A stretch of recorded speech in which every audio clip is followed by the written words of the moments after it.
امروز اتفاقی یه شعر خوندم که خیلی به دل می‌نشست. میگفت که هم مسجد و هم کعبه و هم قبله بهانه است. دقت بکنی نور خدا در دل خانه است. در مسجد و در کعبه به دنبال چه هستی؟ اول تو ببین قلب کسی را نشکستی. این گونه چرا در پی اثبات خداییم؟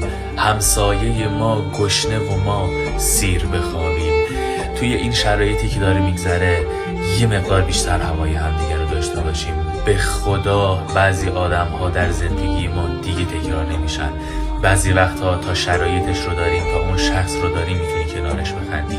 بعضی از آدم ها وقتی نیستن میفهمی که چه وجودی داشتن.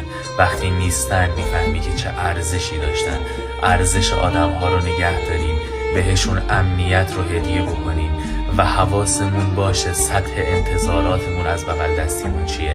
آرزو میکنم انقدری عزت نفس و اعتماد به نفس داشته باشین که اگر کسی رو توی زندگیتون دوست دارین و بودنشون توی زندگیتون به صلاحتون نیست و داره زندگیتون رو به سمت پوچی میبره، بتونین اون آدم رو بذارین کنار.